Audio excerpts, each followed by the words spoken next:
ನಿಮ್ಮ ಹಳೆ ಒಡವೆನ ಅಧಿಕ ಬೆಲೆಗೆ ಮಾರಬೇಕೆ? ಅಟಿಕಾಗೆ ಕಾಲ್ ಮಾಡಿ 8880 Attica gold company. Bidadi township ಯೋಜನೆಯ ವಿಚಾರವು ಇದೀಗ ರಾಜ್ಯ ರಾಜಕೀಯದಲ್ಲಿ ಭಾರಿ ಚರ್ಚೆಗೆ ಗ್ರಾಸವಾಗಿದೆ. ಬಿಜೆಪಿ ಜೆಡಿಎಸ್ ಪಕ್ಷಗಳು ತೀವ್ರ ವಿರೋಧವನ್ನ ಮಾಡ್ತಾ ಇವೆ. ಎಚ್.ಡಿ. ಕುಮಾರಸ್ವಾಮಿ ದಾಖಲೆಗಳನ್ನ ಬಿಡುಗಡೆ ಮಾಡಿ ಯೋಜನೆಯ ಕುರಿತು ಬಹಿರಂಗವಾಗಿ ಚರ್ಚೆಗೆ ಬರುವಂತೆ ಸರ್ಕಾರಕ್ಕೆ ಸವಾಲನ್ನ ಹಾಕಿದ್ರು. ಇದಕ್ಕೆ ಪ್ರತಿಕ್ರಿಯಿಸಿದ ಡಿಕೆ ಶಿವಕುಮಾರ್ ಜೂನ್ 26ರಂದು ಬೆಳಗ್ಗೆ 11 ಗಂಟೆಗೆ ವಿಧಾನಸೌಧಕ್ಕೆ ತಮ್ಮ 5 ಪ್ರತಿನಿಧಿಗಳೊಂದಿಗೆ ಆಗಮಿಸುವಂತೆ ಎಚ್.ಡಿ. ಕುಮಾರಸ್ವಾಮಿಗೆ ಪತ್ರದ ಮೂಲಕ ಆಹ್ವಾನವನ್ನ ನೀಡಿದ್ದಾರೆ.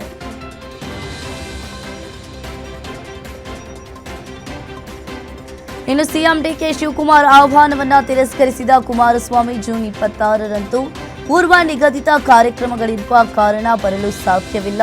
ಜೂನ್ 27ರಂದು ಚರ್ಚೆಗೆ ಸಿದ್ಧ ಅಂತ ಹೇಳಿದ್ದಾರೆ. ಆದರೆ ವಿಧಾನಸೌಧದ ಬದಲು ಬಿಡದಿ ಅಥವಾ ಬೈರಮಂಗಲದಲ್ಲಿ ರೈತರ ಸಮ್ಮುಖದಲ್ಲಿ ಚರ್ಚೆ ನಡೆಸುವಂತೆ ಪ್ರಸ್ತಾವನೆಯನ್ನ ಇಟ್ಟಿದ್ದಾರೆ. ಇದಕ್ಕೆ ಸಿಎಂ ಡಿಕೆ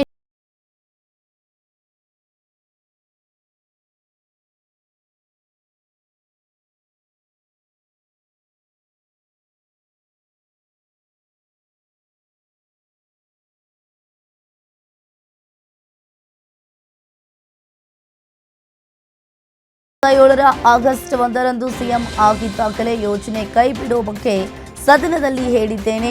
ರಾಜ್ಯಪಾಲರ ಆಡಳಿತದಲ್ಲಿ ಡಿಎಲ್ಎಫ್ ಜೊತೆ ಒಡಂಬಡಿಕೆ ಆಗಿತ್ತು. ಯಡಿಯೂರಪ್ಪ ಸಿಎಂ ಆದಾಗ ಡಿಎಲ್ಎಫ್ಗೆ ಬಡ್ಡಿ ಸಹಿತ ಹಣ ವಾಪಸ್ ಕೊಟ್ಟರು, ಭೂಮಿ ಕೊಡಲ್ಲ ಅಂತ ತಕರಾರು ಅರ್ಜಿ ಕೊಟ್ಟಿರೋ 4500 ರೈತರಿಗೆ ಉತ್ತರ ನೀಡಿಲ್ಲ ಅಂತ ಕಿಡಿಕಾರಿದ್ರು.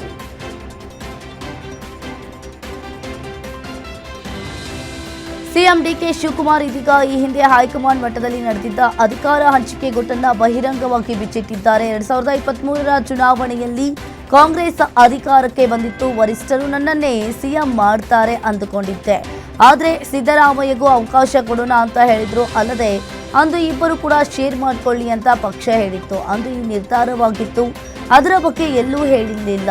ಅಧಿಕಾರ ಹಂಚಿಕೆ ವಿಚಾರ 3ರಿಂದ 4 ಜನರಿಗಷ್ಟೇ ಗೊತ್ತಿತ್ತು. ಆದರೆ ಈಗ ಪಕ್ಷ ನನಗೆ ಅವಕಾಶವನ್ನ ಮಾಡಿಕೊಟ್ಟಿದೆ ಅಂತ ಹೇಳಿದ್ದಾರೆ.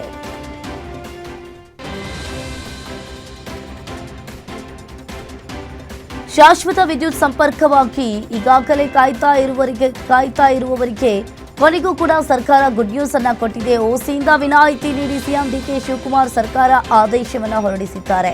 ಇಡೀ ರಾಜ್ಯದಾದ್ಯಂತ ಶಾಶ್ವತ ವಿದ್ಯುತ್ ಸಂಪರ್ಕಕ್ಕಾಗಿ ಅರ್ಜಿಯನ್ನ ಸಲ್ಲಿಸಿರುವ ತಾತ್ಕಾಲಿಕ ವಿದ್ಯುತ್ ಸಂಪರ್ಕ ಪಡೆದು ಕಟ್ಟಡ ನಿರ್ಮಿಸಿರುವ ಪ್ರಕರಣಗಳಿಗೆ ವಿನಾಯಿತಿಯನ್ನ ನೀಡಿ ಇಂಧನ ಇಲಾಖೆ ಆದೇಶವನ್ನ ಹೊರಡಿಸಿತ್ತು. ಅರ್ಹರು ಅರ್ಜಿ ಸಲ್ಲಿಕೆಗೆ 15 ದಿನಗಳವರೆಗೆ ಅವಕಾಶವನ್ನ ಕಲ್ಪಿಸಲಾಗಿದೆ. ಪರಿಷತ್ ಚುನಾವಣೆಯಲ್ಲಿ ಬಿಜೆಪಿ ಅಭ್ಯರ್ಥಿಗೆ ಬೀಳಬೇಕಿದ್ದ ಮತಗಳು ಕಾಂಗ್ರೆಸ್ ಅಭ್ಯರ್ಥಿಯ ಪಾಲಾದ ಬಳಿಕ ರಾಜ್ಯ ಬಿಜೆಪಿಯಲ್ಲಿ ರಾಜಕೀಯ ಸಂಚಲನ ಸೃಷ್ಟಿಯಾಗಿದೆ. ಇನ್ನು ಮಧ್ಯಾಹ್ನ ದೆಹಲಿಯಲ್ಲಿ ಬಿಜೆಪಿ ರಾಷ್ಟ್ರೀಯ ಅಧ್ಯಕ್ಷರೊಂದಿಗೆ ನಡೆಯಲಿರುವ ಸಭೆಯಲ್ಲಿ ಅಡ್ಡ ಮತದಾನದ ಕುರಿತು ಸಮಗ್ರ ವರದಿ ಸಲ್ಲಿಕೆಯಾಗಲಿದೆ. ಸತ್ಯಶೋಧನಾ ಸಮಿತಿಯ ಪ್ರಾಥಮಿಕ ಮಾಹಿತಿ, ಕೆಲ ಶಾಸಕರ ಮೇಲಿರುವ ಅನುಮಾನಗಳು ಹಾಗೂ ಮುಂದಿನ ಕ್ರಮಗಳ ಬಗ್ಗೆ ಚರ್ಚೆ ನಡೆಯುವ ಸಾಧ್ಯತೆ ಇದೆ.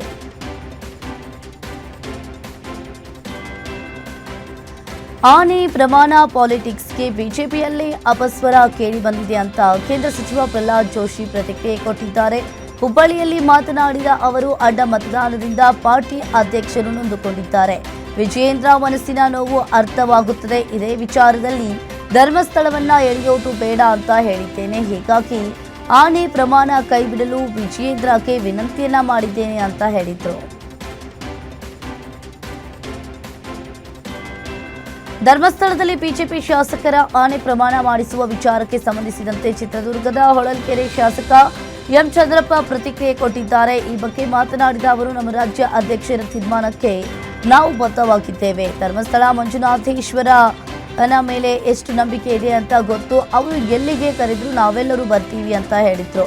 ಅತಿ ದೊಡ್ಡ ಪಕ್ಷ ಬಿಜೆಪಿಯಲ್ಲಿ ಅಡ್ಡ ಮತದಾನ ಆಗುತ್ತದೆ ಅಂದ್ರೆ ನೋವು ತರಿಸಿದೆ ಅಂತ ಹೇಳಿದ್ರು. ಸಿಲಿಕಾನ್ ಸಿಟಿಯ ಪ್ರಮುಖ ಜಂಕ್ಷನ್ಗಳಲ್ಲಿ ಪ್ರತಿದಿನ ಎದುರಾಗುವ ಟ್ರಾಫಿಕ್ ಜಾಮ್ಗೆ ಮುಕ್ತಿ ನೀಡಲು ಸರ್ಕಾರ ಮಾಸ್ಟರ್ ಪ್ಲಾನ್ ಮಾಡಿಕೊಂಡಿದೆ. ಇದಕ್ಕಾಗಿ ನಗರದ ಹಲವೆಡೆ ಸುಮಾರು 150 ಕಿಲೋಮೀಟರ್ ಎಲಿವೇಟೆಡ್ ರಸ್ತೆಗಳ ನಿರ್ಮಾಣಕ್ಕೆ ಸಜ್ಜಾಗಿದೆ. ಈ ಪೈಕಿ ಮೊದಲ ಹಂತವಾಗಿ 75 ಕಡೆಗಳಲ್ಲಿ ಎಲಿವೇಟೆಡ್ ರಸ್ತೆಗಳನ್ನು ನಿರ್ಮಿಸಲು ಸಿದ್ಧತೆಯನ್ನ ನಡೆಸಿದೆ. ಈ ಕುರಿತಂತೆ ಸಚಿವ ಕೃಷ್ಣ ಬೈರೇಗೌಡ ಮಾಹಿತಿಯನ್ನ ನೀಡಿದ್ದು, ಶೀಘ್ರದಲ್ಲೇ ಟೆಂಡರ್ ಅನ್ನ ಕರೆದು ಅಂತಿಮಗೊಳಿಸಲಾಗುವುದು ಅಂತ ತಿಳಿಸಿದ್ದಾರೆ. ಬೆಳಗಾವಿಯಲ್ಲಿ ಸಾವ್ಕಾರ್ ವರ್ಸಸ್ ಕತ್ತಿ ಪೋಸ್ಟರ್ ವಾರ್ ನಡೆದಿದ್ದು, ಶಾಸಕ ರಮೇಶ್ ಕತ್ತಿ ಫೇಸ್ಬುಕ್ ಪೋಸ್ಟ್ ಹೇಳಿಕೆಗೆ ಸಚಿವ ಸತೀಶ್ ಜಾರಕಿಹೊಳಿ ಬೆಂಬಲಿಗರು ಕೌಂಟರ್ ಪೋಸ್ಟ್ ಹಾಕಿದ್ದಾರೆ. ರಮೇಶ್ ಕತ್ತಿ ಪೋಸ್ಟ್ ಮಾಡಿದ್ದಕ್ಕೆ ಪರೋಕ್ಷವಾಗಿ ನಾಯಿಗೆ ಹೋಲಿಕೆಯನ್ನ ಮಾಡಿ ಬೊಗಳುವ ಕತ್ತಿಗಳತ್ತ ಕಲ್ಲು ತೂರುತ್ತಾ ಹೋದರೆ ಗುರಿ ಮುಟ್ಟಲು ಸಾಧ್ಯವಿಲ್ಲ.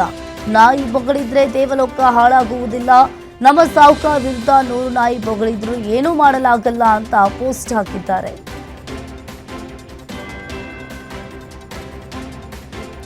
ಶಾಸಕ ವಿಜಯಾನಂದ ಕಾಶ್ಯಪ್ನವರಿಗೆ ಸಚಿವ ಸ್ಥಾನ ನೀಡಲು ಒತ್ತಾಯಿಸಿ ಬಾಗಲಕೋಟೆ ನಗರದಲ್ಲಿ ಬೆಂಬಲಿಗರು ಬೃಹತ್ ಪಾದಯಾತ್ರೆಯನ್ನ ಮಾಡಿದ್ರು. ಸಿಎಂ ಡಿಕೆಶಿ ಸಚಿವ ಸಂಪುಟದಲ್ಲಿ ವಿಜಯಾನಂದ ಕಾಶ್ಯಪ್ನವರಿಗೆ ಅವಕಾಶ ಕಲ್ಪಿಸುವಂತೆ ಆಗ್ರಹಿಸಿದ್ರು.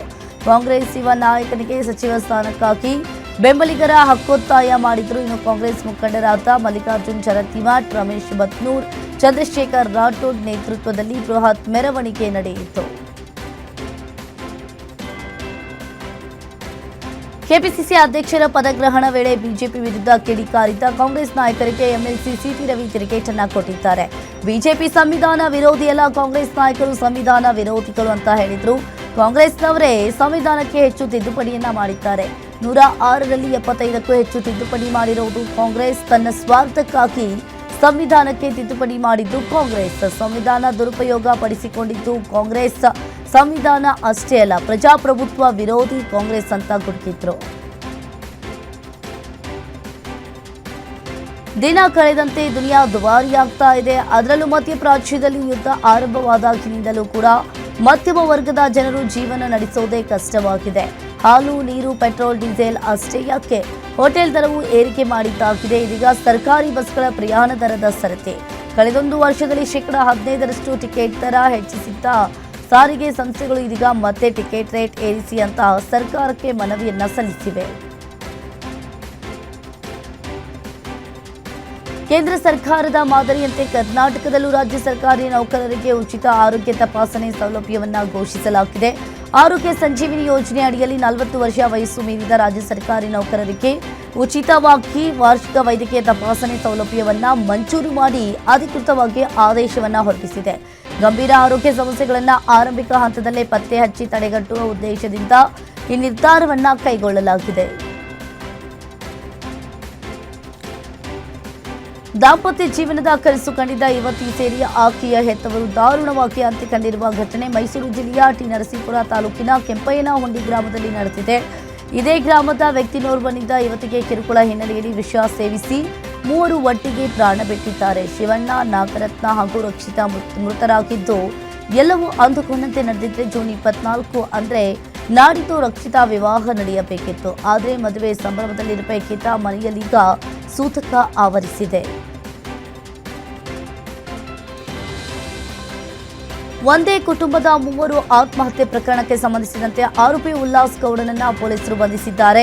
ಮೈಸೂರು ಜಿಲ್ಲೆ ಟಿ ನರಸೀಪುರ ತಾಲೂಕಿನ ಹಳೆ ಕೆಂಪಯ್ಯನಹುಂಡಿ ಗ್ರಾಮದಲ್ಲಿ ಘಟನೆ ನಡೆದಿತ್ತು. ಈ ಘಟನೆ ಬಳಿಕ ತಲೆಮರೆಸಿಕೊಂಡಿದ್ದ ಉಲ್ಲಾಸ್ ಗೌಡ ಬಂಧನಕ್ಕೆ ವಿಶೇಷ ತಂಡ ರಚಿಸಿ ಆರೋಪಿಯನ್ನ ಬಂಧಿಸಿದ್ದಾರೆ. ನ್ಯಾಯಾಧೀಶರ ಮುಂದೆ ಆರೋಪಿಯನ್ನ ಹಾಜರುಪಡಿಸಿ ನ್ಯಾಯಾಂಗ ಬಂಧನಕ್ಕೆ ಪಡೆದಿದ್ದಾರೆ.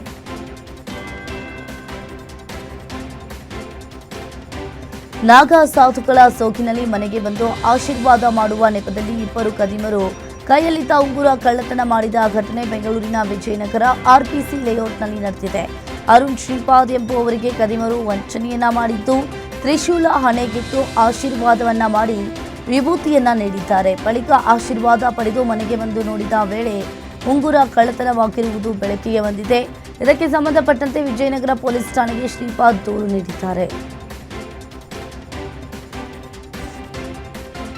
ಉತ್ತರ ಕನ್ನಡ ಜಿಲ್ಲೆಯ ಹಳಿಯಾಳ ತಾಲೂಕಿನ ಕಾಳಗಿನಕೊಪ್ಪ ಗ್ರಾಮದಲ್ಲಿ ಮನೆಯಲ್ಲಿ ಇಟ್ಟಿದ್ದ ನಾಡ ಬಾಂಬ್ ಸ್ಫೋಟವಾಗಿದ್ದು ಗ್ರಾಮಸ್ಥರು ಬೆಚ್ಚಿಬಿದ್ದಿದ್ದಾರೆ. ಇನ್ನು ಸ್ಫೋಟದ ತೀವ್ರತೆಗೆ ಸುತ್ತಮುತ್ತಲಿನ ಹಲವು ಮನೆಗಳಿಗೆ ಹಾನಿಯಾಗಿದ್ದು ಭಾರೀ ಸದ್ದು ಕೇಳಿ ಗ್ರಾಮಸ್ಥರು ಮನೆಗಳಿಂದ ಹೊರಬಂದಿದ್ದಾರೆ. ಘಟನೆಯಲ್ಲಿ ಅದೃಷ್ಟವಶಾತ್ ಯಾವುದೇ ಪ್ರಾಣಹಾನಿ ಸಂಭವಿಸಿಲ್ಲ. ಈ ಘಟನೆಗೆ ಸಂಬಂಧಪಟ್ಟಂತೆ ಪೊಲೀಸರ ತನಿಖೆ ಮುಂದುವರೆದಿದೆ.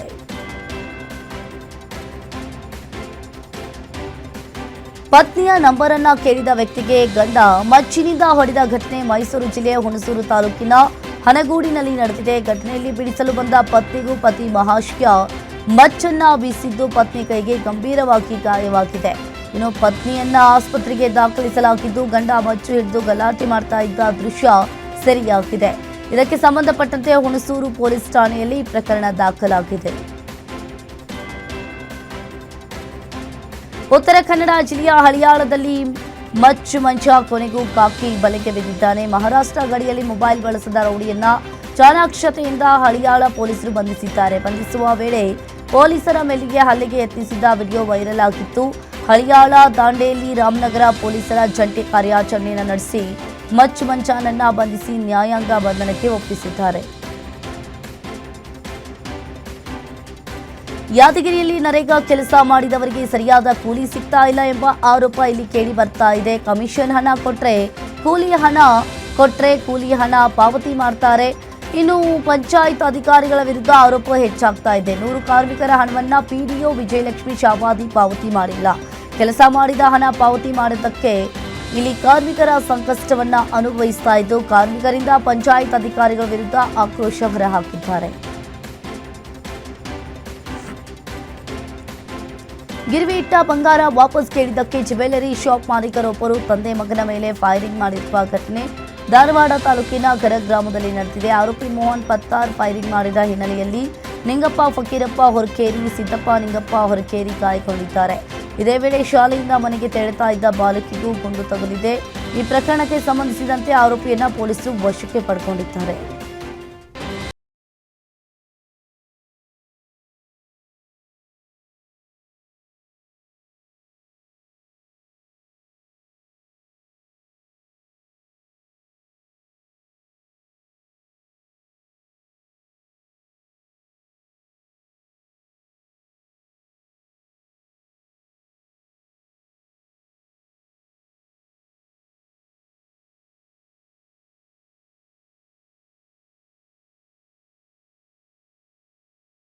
ನಡೆದಿದೆ. ರಾಜೇಶ್ ಎಂಬಾತ ಜಮೀನಿನಲ್ಲಿ ಕೆಲಸವನ್ನ ಮಾಡ್ತಾ ಇದ್ದ. ಇದೇ ವೇಳೆ ಏಕಾಏಕಿ ದಾಳಿ ನಡೆಸಿ ಚಾಕು ಬಾಟಲಿಯಿಂದ ಹಲ್ಲೆ ಮಾಡಲಾಗಿದೆ. ರಾಜೇಶ್ ಅಣ್ಣ ಶ್ರೀನಿವಾಸ್ ಹಾಗೂ ಆತನ ಪುತ್ರನಿಂದ ಹಲ್ಲೆ ಮಾಡಲಾಗಿದೆ. ಅಟ್ಟಾಡಿಸಿ ಕೊಲೆ ಮಾಡುವ ದೃಶ್ಯ ಮೊಬೈಲ್ನಲ್ಲಿ ಸೆರೆಯಾಗಿದೆ. ಗಾಯಾಳುಕ್ಕೆ ಚಿಕ್ಕಬಳ್ಳಾಪುರ ಜಿಲ್ಲಾಸ್ಪತ್ರೆಯಲ್ಲಿ ಚಿಕಿತ್ಸೆಯನ್ನು ನೀಡಲಾಗ್ತಾ ಇದೆ. ಬಸ್ಸಿನಲ್ಲಿನ ಪ್ರಯಾಣಿಕನೊಬ್ಬ ಕುಡಿದ ನಶೆಯಲ್ಲಿ ಡ್ರೈವರ್ ಬಳಿ ತೆರಳಿ ಬಸ್ಸಿನ ಸ್ಟೇರಿಂಗ್ ಜೋರಾಗಿ ಹಿಡಿದ ಪರಿಣಾಮವಾಗಿ ಬಸ್ ಮರಕ್ಕೆ ಡಿಕ್ಕಿಯಾಗಿ 11 ಮಂದಿ ಗಂಭೀರವಾಗಿ ಗಾಯಗೊಂಡಿದ್ದಾರೆ. ಬೀದರ್ ಹೊರವಲಯದ ಶಹಾಪುರ ರೈಲ್ವೆ ಗೇಟ್ ಬಳಿ ಘಟನೆ ನಡೆದಿದೆ. ಮಹಾರಾಷ್ಟ್ರದ ಸಾರಿಗೆ ಇಲಾಖೆಗೆ ಸೇರಿದ ಕೆಂಪು ಬಸ್ ತೆಲಂಗಾಣದ ಹೈದರಾಬಾದ್ನಿಂದ ಉದಗಿರಿ ಕಡೆಗೆ ತೆರಳುತ್ತಾ ಇತ್ತು. ಬಸ್ ಶಹಾಪುರ್ ಗೇಟ್ ಬಳಿ ಬರ್ತಾ ಇದ್ದಂತೆ ಕಂಠಪೂರ್ತಿ ಕುಡಿದು ಬಂದಿದ್ದ ಮಹಾರಾಷ್ಟ್ರ ಮೂಲದ ಪ್ರಯಾಣಿಕನೊಬ್ಬ ಸ್ಟೇರಿಂಗ್ ಅನ್ನ ಗಟ್ಟಿಯಾಗಿ ಹಿಡಿದಿದ್ದಾನೆ. ಇದರಿಂದ ಬಸ್ ಚಾಲಕನ ನಿಯಂತ್ರಣ ತಪ್ಪಿ ಮರಕ್ಕೆ ಡಿಕ್ಕಿಯಾಗಿದೆ ಅಂತ ಹೇಳಲಾಗಿದೆ. ಬೆಳಗಾವಿಯಲ್ಲಿ ನಾಡದ್ರೋಹಿ ಎಂಇಎಸ್ ಕಿಡಿಗೇಡಿಗಳ ಪುಂಡಾಟ ಮೆರೆದಿದ್ದಾರೆ. ಡಿಸಿ ಕಚೇರಿಯಲ್ಲಿ ಪೊಲೀಸರ ಸಮ್ಮುಖದಲ್ಲೇ ಸರ್ಕಾರದ ಆದೇಶವನ್ನ ಹರಿದು ಹಾಕಿ ಉದ್ದಟತನವನ್ನ ತೋರಿದ್ದಾರೆ. ಕರ್ನಾಟಕ ಸರ್ಕಾರದ ದಾದಾಗಿರಿ ನಡೆಯೋದಿಲ್ಲ ಅಂತ ಘೋಷಣೆಯನ್ನ ಕೂಗಿದ್ದಾರೆ. ಕನ್ನಡ ಕಡ್ಡಾಯ ಮಾಡದಂತೆ ಡಿಸಿ ಮೊಹಮ್ಮದ್ ರೋಷನ್ಗೆ ಬಿಗಿ ಪೊಲೀಸ್ ಭದ್ರತೆಯಲ್ಲಿ ಎಂಇಎಸ್ ಪುಂಡರು ಮನವಿ ಸಲ್ಲಿಸಿದ್ರು. ಮರಾಠಿ ಭಾಷೆಯಲ್ಲಿ ನಾಮಫಲಕ ದಾಖಲೆಗಳನ್ನ ನೀಡುವಂತೆ ದಾದಾಗಿರಿಯನ್ನ ನಡೆಸಿದ್ರು.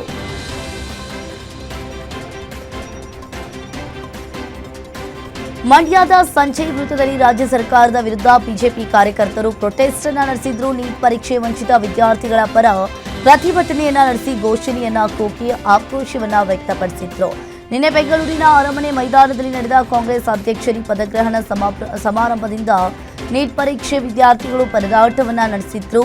ಕಾಂಗ್ರೆಸ್ ಸರ್ಕಾರಕ್ಕೆ ನೊಂದ ಮಕ್ಕಳು ಮತ್ತು ಪೋಷಕರ ಕಣ್ಣೀರಿನ ಶಾಪ ತಟ್ಟುತ್ತದೆ. ನೀಟ್ ವಿದ್ಯಾರ್ಥಿಗಳಿಗೆ ನ್ಯಾಯ ಸಿಗಬೇಕೆಂದು ಕಾರ್ಯಕರ್ತರು ಆಗ್ರಹಿಸಿದ್ರು.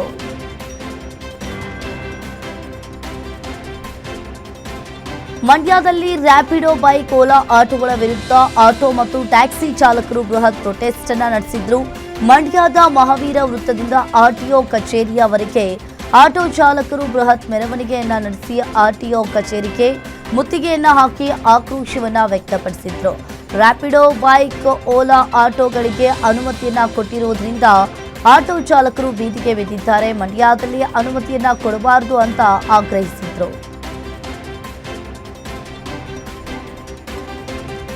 ಸರ್ಕಾರಿ ಪ್ರೌಢಶಾಲಾ ಕಟ್ಟಡ ಮಂಜೂರಾತಿಗಾಗಿ ಧಾರವಾಡ ಜಿಲ್ಲೆಯ ಕರಡಿಕೊಪ್ಪ ಗ್ರಾಮಸ್ಥರು ಪ್ರತಿಭಟನೆಯನ್ನ ನಡೆಸಿದ್ರು. ನಗರದ ಡಿಸಿ ಕಚೇರಿ ಎದುರು ಪ್ರತಿಭಟನೆಯನ್ನ ನಡೆಸಿದ ಗ್ರಾಮಸ್ಥರು ಕಳೆದ ಹಲವು ವರ್ಷಗಳಿಂದ ಕಾಮಗಾರಿ ನೆನೆಗುದಿಗೆ ಬಿದ್ದಿದ್ದು ಕಾಮಗಾರಿ ಆರಂಭಕ್ಕೆ ಆಗ್ರಹಿಸಿದ್ರು. ಇದೇ ವೇಳೆ ಸರ್ಕಾರ ಅಧಿಕಾರಿಗಳ ವಿರುದ್ಧ ಧಿಕ್ಕಾರವನ್ನ ಕೂಗಿ ಆಕ್ರೋಶವನ್ನ ವ್ಯಕ್ತಪಡಿಸಿದ್ರು.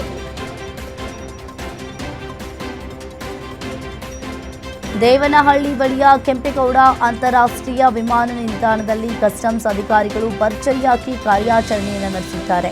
ಅಕ್ರಮವಾಗಿ ಸಾಗಿಸ್ತಾ ಇದ್ದ 2.9 ಕೋಟಿ ಮೌಲ್ಯದ ಹೈಡ್ರೋಪೋನಿಕ್ ಗಾಂಜಾವನ್ನ ಸೀಸ್ ಮಾಡಿದ್ದಾರೆ. ಬ್ಯಾಂಕಾಕ್ನಿಂದ ಬಂದಿದ್ದ ಪ್ರಯಾಣಿಕನಿಂದ ಹೈಡ್ರೋಪೋನಿಕ್ ಗಾಂಜಾ ಬೆಂಗಳೂರಿಗೆ ಸಾಗಾಟವನ್ನ ಮಾಡಲಾಗಿತ್ತು. ಪ್ರಯಾಣಿಕನ ಮೇಲೆ ಅನುಮಾನಗೊಂಡ ಕಸ್ಟಮ್ಸ್ ಅಧಿಕಾರಿಗಳು ತೀವ್ರ ತಪಾಸಣೆಯನ್ನು ನಡೆಸಿದಾಗ ಈ ಪ್ರಕರಣ ಬಯಲಾಗಿದೆ. ಶಿವಮೊಗ್ಗ ಜಿಲ್ಲೆ ತೀರ್ಥಹಳ್ಳಿ ತಾಲೂಕಿನ ಅಕ್ಲಾಪುರ ಗ್ರಾಮದಲ್ಲಿ ಪೊಲೀಸರು ಕಾರ್ಯಾಚರಣೆಯನ್ನು ನಡೆಸಿ ಅಕ್ರಮವಾಗಿ ನಾಡ ಬಂದೂಕು ತಯಾರಿಸ್ತಾ ಇದ್ದವನನ್ನ ಬಂಧಿಸಿದ್ದಾರೆ. ಖಚಿತ ಮಾಹಿತಿಯ ಮೇರೆಗೆ 56 ವರ್ಷದ ಸುಧಾಕರ್ ಆಚಾರಿ ಎಂಬುವನನ್ನ ಅರೆಸ್ಟ್ ಮಾಡಿದ್ದಾರೆ. ಬಂಧಿತನಿಂದ ಒಂದು ನಾಡ ಬಂದೂಕು ವಶಪಡಿಸಿಕೊಂಡಿದ್ದು ಆಯುಧ ಕಾಯ್ದೆಯಡಿ ಪ್ರಕರಣ ದಾಖಲಾಗಿದೆ. ಇನ್ನು ಆರೋಪಿಯನ್ನ ನ್ಯಾಯಾಂಗ ಬಂಧನಕ್ಕೆ ಒಪ್ಪಿಸಲಾಗಿದೆ. ಚಿಕ್ಕಬಳ್ಳಾಪುರದಲ್ಲಿ ₹1ಗೆ ಒಂದು ಟಿ ಶರ್ಟ್ ಆಫರ್ ಬಿಟ್ಟಿದ್ದಕ್ಕೆ ನಾ ಮುಂದು ತಾ ಮುಂದು ಅಂತ ಟಿ ಶರ್ಟ್ ಖರೀದಿಗೆ ಜನರು ಮುಗಿಬಿದ್ದಿದ್ದಾರೆ. 100 ಜನಕ್ಕೆ ಮಾತ್ರ ₹1ಗೆ ಒಂದು ಟಿ ಶರ್ಟ್ ಆಫರ್ ಅನ್ನ ಕೊಟ್ಟಿದ್ದು ಶರ್ಟ್ ಖರೀದಿಗೆ ಜನರ ನಡುವೆ ನುಗ್ಗಲು ಆಯಿತು. ಇನ್ನು ಹೊಸ ಬಟ್ಟೆ ಅಂಗಡಿ ಓಪನ್ ಹಿನ್ನೆಲೆಯಲ್ಲಿ ಮಾಲೀಕ ಆಫರ್ ಅನ್ನ ಬಿಟ್ಟಿತ್ತು. ಗ್ರಾಹಕರು ಮುಗಿಬಿದ್ದ ಹಿನ್ನೆಲೆಯಲ್ಲಿ ಕೆಲಕಾಲ ಟ್ರಾಫಿಕ್ ಕಿರಿಕಿರಿಯಾಗಿತ್ತು. ಇದೇ ವೇಳೆ ಅಂಗಡಿ ಮಾಲೀಕ ಮತ್ತು ಗ್ರಾಹಕರಿಗೆ ಪೊಲೀಸರು ಚಳಿ ಬಿಡಿಸಿದ್ರು. ಸಿನಿಮಾ ಸ್ಟೈಲ್ನಲ್ಲಿ ಲಾರಿ ಅಡ್ಡಗಟ್ಟಿ ರಾಬರಿ ಮಾಡಿದ ಪ್ರಕರಣಕ್ಕೆ ಸಂಬಂಧಿಸಿದಂತೆ 24 ಗಂಟೆಯ ಒಳಗೆ ಆನೇಕಲ್ನ ಸೂರ್ಯನಗರ ಪೊಲೀಸರು ಆರೋಪಿಗಳ ಹೆಡೆಮುರಿ ಕಟ್ಟಿದ್ದಾರೆ. ಶರತ್ ಕುಮಾರ್, ರೂಪೇಶ್, ವನಿತಾ ಆರೋಪಿಗಳಾಗಿದ್ದು ಜೊತೆಗಿದ್ದ ಅಪ್ರಾಪ್ತನನ್ನ ಬಂಧಿಸಿದ್ದಾರೆ. ಕಂಠಪೂರ್ತಿ ಕುಡಿದು ಚಂದಾಪುರ ಆನೇಕಲ್ ಮುಖ್ಯ ರಸ್ತೆಯ ಮರಸೂರು ಬಳಿ ರಾಬರಿಗೆ ಸ್ಕೆಚ್ ಅನ್ನ ಹಾಕಿದ್ರು. ಲಾರಿ ಚಾಲಕನ ದೂರು ಆಧರಿಸಿ ಇನ್ಸ್ಪೆಕ್ಟರ್ ಚಂದ್ರಪ್ಪ ನೇತೃತ್ವದ ತಂಡ ಸರ್ಜಾಪುರದ ಸೋಂಪೂರು ಬಳಿ 3 ಆರೋಪಿಗಳನ್ನ ಬಂಧಿಸಿ ಲಾರಿ ವಶಕ್ಕೆ ಪಡ್ಕೊಂಡ್ರು. ಮಲೆನಾಡಿನಲ್ಲಿ ಚಿರತೆಯ ಹಾವಳಿ ಹೆಚ್ಚಾಗ್ತಾ ಇದೆ. ಮನೆಯಲ್ಲಿ ಸಾಕಿದ್ದ ನಾಯಿ ಮರಿಯನ್ನೇ ಚಿರತೆ ಹೊತ್ತೊಯ್ದ ಘಟನೆ ಶಿವಮೊಗ್ಗ ಜಿಲ್ಲೆ ಸಾಗರ ತಾಲೂಕಿನ ತುಮರಿ ಸಮೀಪ ನಡೆದಿದೆ. ಹಲಸಿನ ಕೆರೆ ಮಂಜಯ್ಯ ಎಂಬುವವರ ಮನೆಯ ನಾಯಿ ಮರಿಯನ್ನ ಚಿರತೆ ಹೊತ್ತೊಯ್ದಿದ್ದು ಚಿರತೆ ದಾಳಿಯ ದೃಶ್ಯ ಸಿಸಿಟಿವಿಯಲ್ಲಿ ಸೆರೆಯಾಗಿದೆ. ಇನ್ನು ಚಿರತೆ ದಾಳಿಯಿಂದ ದೊಡ್ಡ ನಾಯಿ ಬಚಾವಾಗಿದೆ. ಘಟನೆಯ ಬಳಿಕ ಸುತ್ತಮುತ್ತಲಿನ ಗ್ರಾಮಸ್ಥರಲ್ಲಿ ಆತಂಕ ಹೆಚ್ಚಾಗಿದೆ. ರಾಜ್ಯ ಸರ್ಕಾರ ಇತ್ತೀಚೆಗೆ ಟ್ರಾಫಿಕ್ ಫೈನಲ್ಲಿ ₹50% ರಿಯಾಯಿತಿ ಘೋಷಿಸುವ ಮೂಲಕ ವಾಹನ ಸವಾರರಿಗೆ ಗುಡ್ ನ್ಯೂಸ್ ಅನ್ನು ನೀಡಿದೆ. ಈ ಉಪಕ್ರಮ ಜೂನ್ 21ರಿಂದ ಆರಂಭವಾಗಿದೆ. ಈ ಅವಕಾಶವನ್ನು ಸದ್ಬಳಕೆ ಮಾಡಿಕೊಂಡಿರುವ ವಾಹನ ಸವಾರರು ಆರಂಭವಾಗಿ 2 ದಿನದಲ್ಲಿ 75,487 ಪ್ರಕರಣಗಳಿಂದ ಒಟ್ಟು ₹2.24 ಕೋಟಿ ದಂಡ ಸಂಗ್ರಹವಾಗಿದೆ ಅಂತ ಬೆಂಗಳೂರು ಸಂಚಾರ ಪೊಲೀಸರು ಮಾಹಿತಿಯನ್ನು ನೀಡಿದ್ದಾರೆ. ಜುಲೈ 10ರವರೆಗೆ ಅವಕಾಶವನ್ನು ಕಲ್ಪಿಸಲಾಗಿದೆ.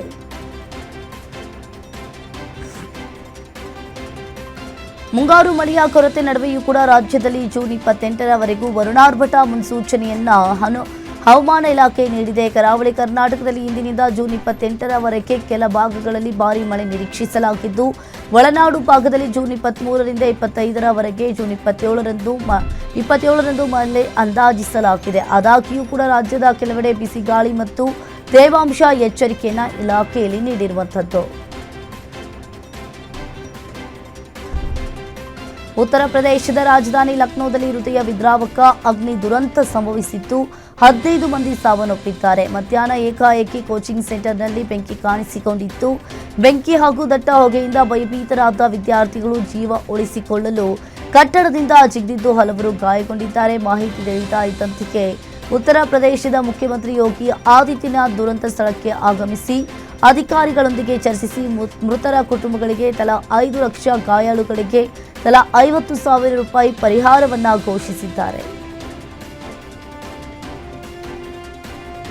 ಇತ್ತೀಚಿನ ಪಶ್ಚಿಮ ಬಂಗಾಳ ವಿಧಾನಸಭಾ ಚುನಾವಣೆಯ ಸೋಲು ತೃಣಮೂಲ ಕಾಂಗ್ರೆಸ್ ನಾಯಕಿ ಮಾಜಿ ಮುಖ್ಯಮಂತ್ರಿ ಮಮತಾ ಬ್ಯಾನರ್ಜಿ ಅವರನ್ನ ಅಕ್ಷರಶಃ ಮೂಲ ಗುಂಪಾಕಿ ಮಾಡಿದೆ. ಒಂದೇ ಒಂದು ಸೋಲು ಅವರನ್ನ ಹಿಂಡಿ ಹಿಪ್ಪೆ ಮಾಡ್ತಾ ಇದೆ. ಮಮತಾ ಕಟ್ಟಿದ್ದ 15 ವರ್ಷಗಳ ಭದ್ರಕೋಟೆಯಲ್ಲಿ ಬಿರುಕು ಮೂಡಲಾರಂಭಿಸಿದ್ದು, ಸಂಸದರು, ಶಾಸಕರು, ನಾಯಕರು ಬಂಡಾಯದ ಬಾವುಟ ಹಾರಿಸಿದ್ದಾರೆ.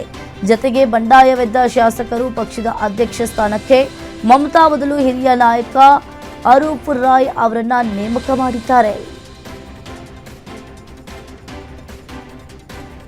ಮಹಾರಾಷ್ಟ್ರ ರಾಜಕೀಯ ಕೆಲವು ದಿನಗಳಿಂದ ದೇಶದಾದ್ಯಂತ ಭಾರೀ ಸುದ್ದಿಯಲ್ಲಿತ್ತು. ಈಗಾಗಲೇ ಇಬ್ಬಾಗವಾಗಿರುವ ಶಿವಸೇನೆಯಲ್ಲಿ ಮತ್ತೊಮ್ಮೆ ಬಿರುಕು ಉಂಟಾಗಿತ್ತು. ಅಧಿಕೃತವಾಗಿ ಉದ್ಧವ್ ಠಾಕ್ರೆ ನೇತೃತ್ವದ ಶಿವಸೇನಾ ಬಣದ 6 ಬಂಡಾಯ ಲೋಕಸಭಾ ಸಂಸದರು ಏಕನಾಥ್ ಶಿಂದೆ ನೇತೃತ್ವದ ಶಿವಸೇನೆಗೆ ಸೇರ್ಪಡೆಯಾಗಿದ್ದಾರೆ.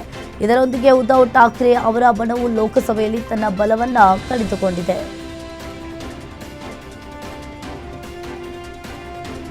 ಅಯೋಧ್ಯೆಯ ಶ್ರೀರಾಮ ಮಂದಿರ ದೇಣಿಗೆ ಹಗರಣದಲ್ಲಿ ಭಾರೀ ಅಕ್ರಮದ ಆರೋಪ ಇಲ್ಲಿ ಕೇಳಿಬಂದಿದೆ. ಭಕ್ತರ ಕಾಣಿಕೆ ಹಣ ಹಾಗೂ ಆಭರಣಗಳ ದುರುಪಯೋಗದ ಹಿನ್ನೆಲೆಯಲ್ಲಿ ದೇಣಿಗೆ ಏರಿಕೆ ಪ್ರಕ್ರಿಯೆಯಲ್ಲಿದ್ದ 40 ಸಿಬ್ಬಂದಿಯನ್ನ ವಜಾ ಮಾಡಲಾಗಿದೆ. ಎಸ್ಐಟಿ 6 ದಿನಗಳ ತನಿಖೆಯ ಬಳಿಕ ಇಂದು ಸಿಎಂ ಯೋಗಿ ಆದಿತ್ಯನಾಥ್ಗೆ ಪ್ರಾಥಮಿಕ ವರದಿ ಸಲ್ಲಿಸಲಿದೆ. ಇನ್ನು ಹಗರಣದ ವ್ಯಾಪ್ತಿ ದೇವಸ್ಥಾನದ ಖರೀದಿ ವ್ಯವಹಾರಗಳಿಗೂ ವಿಸ್ತರಿಸಿದ್ದು, ತಪ್ಪಿತಸ್ಥರ ವಿರುದ್ಧ ಕಠಿಣ ಕಾನೂನು ಕ್ರಮವನ್ನು ನಿರೀಕ್ಷಿಸಲಾಗಿದೆ. ಅತಿ ವೇಗದಿಂದ ಬಂದ ಹಿನ್ನೆಲೆಯಲ್ಲಿ ನಿಯಂತ್ರಣಕ್ಕೆ ಸಿಗದೆ ಕಾರು ಪಲ್ಟಿಯಾಗಿ 2 ಯುವಕರು ದುರ್ಮರಣಕ್ಕೀಡಾದ ಘಟನೆ ಮುಂಬೈ ವಡೋದರಾ ಹೆದ್ದಾರಿಯಲ್ಲಿ ನಡೆದಿದೆ. BMW J4 ಕಾರಿನಲ್ಲಿ 250 ಕಿಲೋಮೀಟರ್ ವೇಗದಲ್ಲಿ 2 ಯುವಕರ ಜಾಲಿ ರೈಡ್ ಅನ್ನು ಹೋಗ್ತಾ ಇದ್ರು.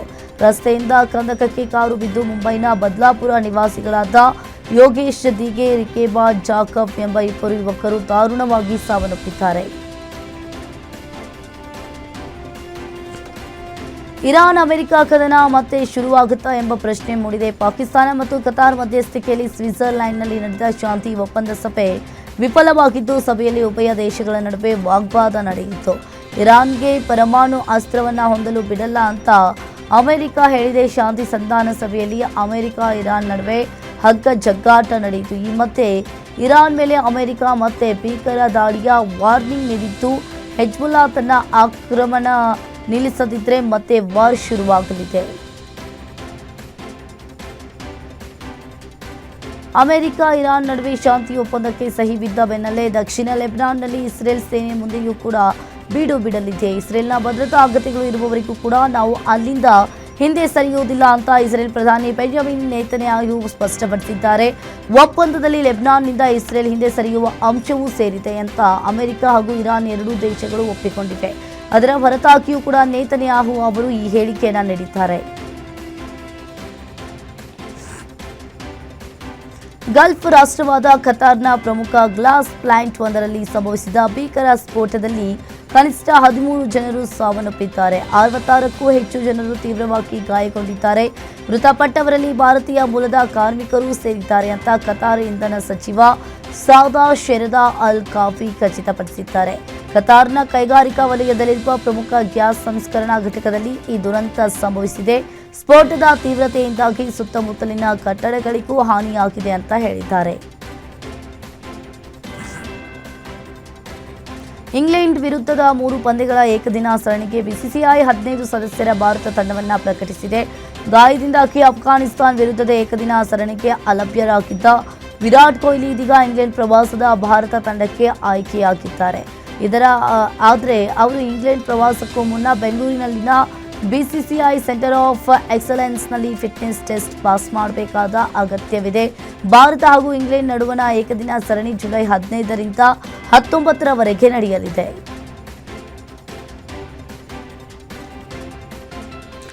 ಇಂಗ್ಲೆಂಡ್ ವಿರುದ್ಧದ 3 ಪಂದ್ಯಗಳ ಏಕದಿನ ಸರಣಿ ಟೀಂ ಇಂಡಿಯಾ ಬಲಿಷ್ಠ ತಂಡವನ್ನು ಪ್ರಕಟಿಸಿದೆ. 2027ರ ಏಕದಿನ ವಿಶ್ವಕಪ್ ಸಿದ್ಧತೆಗೆ ಇಂದು ಮೊದಲ ಹೆಜ್ಜೆ. ಇದು 3 ವರ್ಷಗಳ ನಂತರ ಅನುಭವಿ ವೇಗಿ ಜಸ್ಪ್ರೀತ್ ಬುಮ್ರಾ ತಂಡಕ್ಕೆ ಮರಳಿದ್ದು, ಇಂಗ್ಲೆಂಡ್ ಬ್ಯಾಟ್ಸ್ಮನ್ಗಳಿಗೆ ನಿದ್ರೆ ಕದಡಿದ್ದಾರೆ. ಅವರ ಪ್ರಭಾವಿ ದಾಖಲೆ ಭಾರತದ ಬೌಲಿಂಗ್ ವಿಭಾಗಕ್ಕೆ ಬಲ ತುಂಬಲಿದೆ.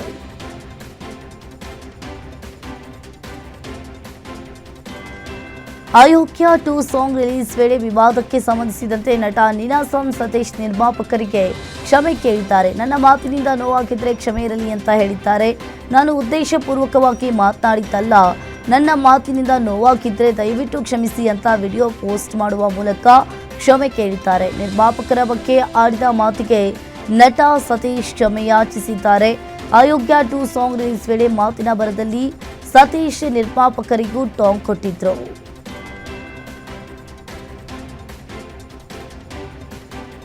ಹೈದರಾಬಾದ್ನ ಸಂಧ್ಯಾ ಥಿಯೇಟರ್ ಕಾಲ್ತುಳಿತ ಪ್ರಕರಣದಲ್ಲಿ ತೆಲುಗು ನಟ ಅಲ್ಲು ಅರ್ಜುನ್ಗೆ ಕಾನೂನು ಸಂಕಷ್ಟ ಎದುರಾಗಿದೆ. ಖುದ್ದಾಗಿ ನ್ಯಾಯಾಲಯಕ್ಕೆ ಹಾಜರಾಗುವಂತೆ ನಾಪಲ್ಲಿ ಕೋರ್ಟ್ ಸಮನ್ಸವನ್ನ ನೀಡಿತ್ತು. ಈ ಸಂಬಂಧ ವಿಡಿಯೋ ಕಾನ್ಫರೆನ್ಸ್ ಮೂಲಕ ಹಾಜರಾಗುವುದಕ್ಕೆ ಅಲ್ಲು ಅರ್ಜುನ್ ಪರ ವಕೀಲರು ನ್ಯಾಯಾಲಯಕ್ಕೆ ಅರ್ಜಿಯನ್ನು ಸಲ್ಲಿಸಿದ್ದಾರೆ. ಅಲ್ಲು ಅರ್ಜುನ್ ಸಿನಿಮಾ ಶೂಟಿಂಗ್ ಇರುವ ಕಾರಣ ಮುಂಬೈನಲ್ಲಿದ್ದಾರೆ. ಆದ್ದರಿಂದ ಅಲ್ಲು ಅರ್ಜುನ್ ಪರ ವಕೀಲರು ನ್ಯಾಯಾಲಯಕ್ಕೆ ಅರ್ಜಿಯನ್ನು ಸಲ್ಲಿಸಿದ್ದಾರೆ.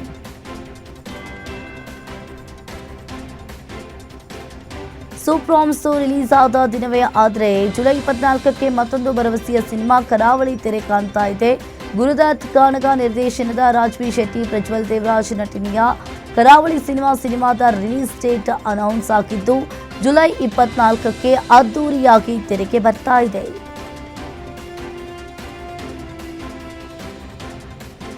ಬಹು ನಿರೀಕ್ಷಿತ ಟಾಕ್ಸಿಕ್ ಸಿನಿಮಾ ಬಿಡುಗಡೆ ದಿನಾಂಕವನ್ನು ಘೋಷಿಸಲಾಗಿದೆ. ಆಗಸ್ಟ್ 26ರಂದು ವಿಶ್ವದಾದ್ಯಂತ ಚಿತ್ರ ಬಿಡುಗಡೆಯಾಗಲಿದೆ ಅಂತ ನಟ ಯಶ್ ಸಾಮಾಜಿಕ ಜಾಲತಾಣದಲ್ಲಿ ಪೋಸ್ಟ್ ಮಾಡಿದ್ದಾರೆ.